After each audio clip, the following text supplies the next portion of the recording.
তো আমরা বৃষ্টির দিনে মোটামুটি রোববারের দিন ছুটির দিনে একটা ছোট রাইডে বেরিয়ে পড়েছিলাম। রাইডটা ছিল আমাদের উলুবেড়িয়াতে বেনাপুর সি বিচ। বৃষ্টি প্রচুর সকাল থেকে হচ্ছিল, মোটামুটি রাইডটা ক্যান্সেলেরই মুখে ছিল, ক্যান্সেল হয়ে যাওয়ারই কথা ছিল, কিন্তু তারপরে মূলত না, রোববার দিন রাইডে যখন যাব বলে ঠিক করেছি যাবই, যতই বৃষ্টি হোক না কেন। মোটামুটি বাড়ি থেকে 3:30 নাগাদ বাইক স্টার্ট দেওয়া হয়। NH-19 ওপর দিয়ে এই রাস্তাটা সোজা চলে যাচ্ছে কোলাঘাটে হয়ে দীঘা, ডান দিক দিয়ে নন্দকুমার হয়ে, যেটা দিয়ে দীঘা যাওয়া হয় কলকাতা থেকে, সেই রাস্তাটা সোজা গিয়ে কোলাঘাট হয়ে নন্দকুমার হয়ে ডান দিকে দীঘা ঢুকে যাচ্ছে। কিন্তু আমরা অতদূর পর্যন্ত যাইনি, মোটামুটি কোলাঘাটের আগে থেকে বাঁদিকে বেরিয়েই এই বেনাপুর একটা গ্রাম পড়ে, যে গ্রামটা একটা সাইড দিয়ে আপনার রূপনারায়ণ নদী চলে যাচ্ছে। এটা একটা ট্যুরিস্ট স্পট, অনেকেই হয়তো জানো না এই ট্যুরিস্ট স্পটটা সম্পর্কে। এখন মোটামুটি রাস্তাটা অনেকটাই তৈরি হয়ে গেছে, সুন্দর, খুব ভালো জায়গা। তোমরা যদি না গিয়ে থাকো, একবার ওয়ান ডে যাকে বলে, দিনের দিন গিয়ে ব্যাক করার মতো একটা রাইড, কোনো স্টে করার দরকার নেই। জাস্ট বেরোবে, যাবে, ঘন্টা 2-3 রাস্তা, পৌঁছে আবার ঘন্টা 2-3 মধ্যে ব্যাক। খুবই অপূর্ব একটা গ্রাম, সুন্দর, পাশ দিয়ে রূপনারায়ণ নদী বয়ে যাচ্ছে, সুন্দর জায়গা রয়েছে। রাস্তাগুলো দেখতে পাচ্ছ নতুন জাস্ট তৈরি হচ্ছে। একটা সুন্দর ঘোরার জায়গা, সুন্দর আউটিংয়ের জায়গা। যারা রাইড করতে ভালোবাসো, ছোটোখাটো রাইড, তারা চোখ বন্ধ করে চলে আসতে পারো। এই যে দেখতে পাচ্ছ রাস্তা, এখন এরা রেল লাইনের পাথর ফেলে মোটামুটি রাস্তাটাকে লেভেল করছে, এরপরে উপরে পিচ হবে। তো আমাদের সাথে আমার সাথে আমার এই বাইকটা ছিল অ্যাভেঞ্জার না, 390 অ্যাডভেঞ্চার, আর সঙ্গে আরেকটা হন্ডা CB 350 ছিল। তো পেছনে আসছিল, আমি আগে যাচ্ছিলাম। রাস্তাটা মোটামুটি মানে পর্যটকদের জন্যই সুন্দর করে বানানো হচ্ছে।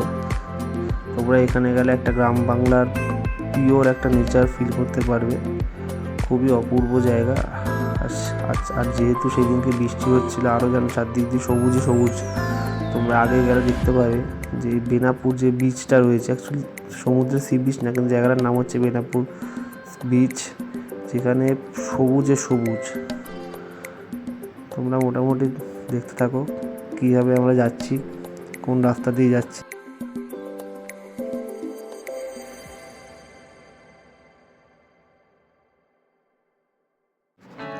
মোটামুটি বাড়ি থেকে আমরা 3:30 যখন বেরিয়েছি, তখন প্রবল পরিমাণে কলকাতাতে বৃষ্টি হচ্ছিলো। মোটামুটি কোনা সেকেন্ড ব্রিজটা ক্রস করার পর, কোনা সাঁতরাগাছি ক্রস করে কোনা হাইওয়ে ধরার পরই ওখান থেকে বৃষ্টিটা মোটামুটি একদমই কমে গেছিলো, ঝিরিঝিরি বৃষ্টি পড়ছিলো। নাহলে যখন আমরা বাড়ি থেকে অ্যাকচুয়ালি বেরোচ্ছিলাম, সেই মুহূর্তে যে পরিমাণ বৃষ্টি হচ্ছিলো, মনে হচ্ছিলো আজকে আর যাওয়াই হবে না, বাড়িতেই থাকতে হবে, মনটা খারাপ হয়ে যায়। কিন্তু না, আমরা মোটামুটি বেরিয়ে পড়েছিলাম।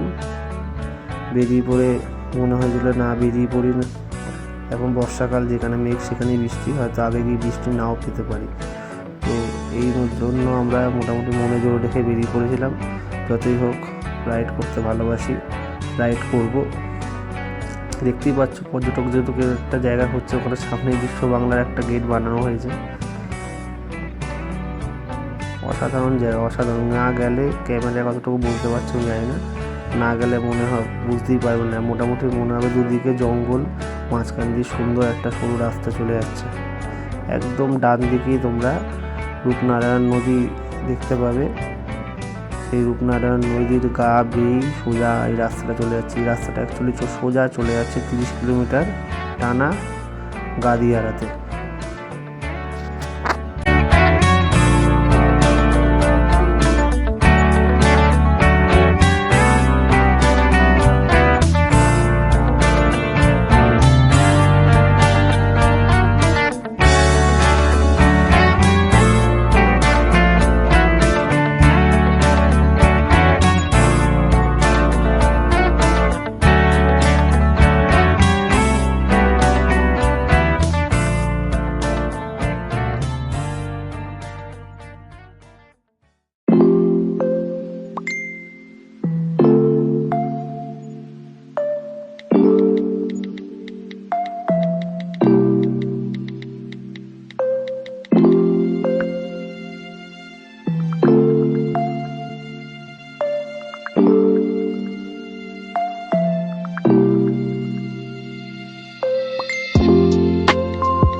আমরা ভুল করে একটুখানি এগিয়ে চলে গেছিলাম, যেখানে অ্যাকচুয়ালি বেনাপুর সি বিচ যে নামার জায়গাটা তোমরা বাঁ দিকে দেখতে পাবে। পুরো সবুজে একটা মানে বর্ষাকাল যেহেতু বৃষ্টির সময়, এই জন্য আরও বেশি সবুজ লাগছিল। ঠিক বাঁ দিক দিয়ে এই যে যা রাস্তাটা নেমে যাচ্ছে, এটা সি বিচের রাস্তা। মানে সি বিচ মানে বেনাপুর যে বিচ যে ভিউ পয়েন্টটা, ওই ভিউ পয়েন্ট পুরো সুন্দর। সামনে রূপনারায়ণ নদী দেখতে পাচ্ছ, বর্ষাকালে একদম ভর্তি। আর রাস্তাটা ছিল অত্যন্ত স্লিপারি এবং কাদা, প্রচুর কাদা, যেখানে জুতো পরে তো দূরের কথা, আমরা অ্যাকচুয়ালি প্রচুর স্লিপ কাটছিল রাস্তা। দেখতেই পাচ্ছ কীভাবে হাঁটছি কোনোরকম এই বর্ষার সময় পা ফেলে ফেলে চেপে চেপে স্লিপের ক্ষেত্রে। আমি তো অ্যাকচুয়ালি প্রচুর স্লিপ কাটছিল আমার পা, মানে প্রতিটা স্টেপেই মনে হচ্ছিলো উল্টে পড়ে যাবো। তাও কোনোরকম ব্যালেন্স করে সামনে গিয়ে এগিয়ে গেছি। কোনোরকম রিস্ক নিয়ে পড়লে কোনো সমস্যা হতো না, যেহেতু মাটি রাস্তা। এই সেই নদীর পাড়, যে পাড়টা আমরা অ্যাকচুয়ালি পা দিয়ে ঠেলে দেখছিলাম ভেঙে পড়ে যাচ্ছে কিনা, কারণ তোমরা দেখলেই বুঝতে পারবে এই নদীর ধাক্কাতে এই পাড় ভাঙতে ভাঙতে কোথায় চলে এসছে। সাইডগুলো দেখলেই বুঝতে পারবে, খবরও অনেকবার দেখেছি এই পাড়গুলো কিন্তু এইভাবেই নদীর ধাক্কায়, জলের ধাক্কায়, স্রোতের ধাক্কায় আস্তে আস্তে ভেঙে ভেঙে পড়ে যাচ্ছে।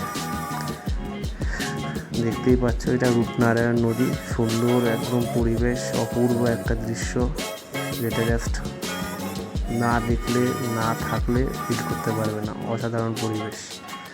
ওইদিকে বাঁদিকাটা সোজা চলে যাচ্ছে গাদিয়ারার দিকে। অপূর্ব একটা গ্রাম বাংলার পরিবেশ। এই মাঠের মধ্যেই খেলা হয় ফুটবল। দেখতেই পাচ্ছ বার পোস্ট লাগানো রয়েছে, সুন্দর একটা নদীর ধারে ফুটবল খেলার মাঠ। এখানে আমরা অ্যাকচুয়ালি খালি পায়ে হাঁটছিলাম, কারণ কলকাতায় তো আর এই সুযোগটা হয় না মাঠের মধ্যে খালি পায়ে হাঁটার। একটা অভূতপূর্ণ ফিলিংস আছে যখন পায়ের সাথে ডিরেক্ট মাঠের একটা মাটির কানেকশান। এটা তো কলকাতা যারা থাকে তারা জানো, রিলেট করতে পারবে, সম্ভব হয় না। এটা আমরা এখানে এসে উপভোগ করছিলাম। আকাশে দেখতে পাচ্ছ ভর্তি মেঘ, পুরো বর্ষার সময় অসাধারণ লাগছিল, একদম সবুজে সবুজ চারদিকে, অপূর্ব লাগছিল। মোটামুটি এইভাবেই আমরা বেনাপুর বিচটাকে এক্সপ্লোর করছিলাম হেঁটে হেঁটে। অতিরিক্ত বৃষ্টির কারণে পায়ের অবস্থা দেখো, কাদায় সারা শরীর কাদা হয়ে গেছিলো। অতিরিক্ত বৃষ্টির কারণে কোনো সেইভাবে পর্যটক ছিল না, কোনো লোকজন খুবই কম ছিল না বললেই চলে। সামনে যে হাত নাড়াচ্ছে হচ্ছে আমাদের মেন এক্সিকিউটর, মেন লিডার, এরই অ্যাকচুয়ালি আইডিয়া। এইভাবে আমরা কয়েকটা ফটো তুলে কিছুক্ষণ কাটিয়ে একটু বাওয়ালি দিয়ে আমরা বেরিয়ে পড়েছিলাম ওখান থেকে 6:30টার মধ্যে।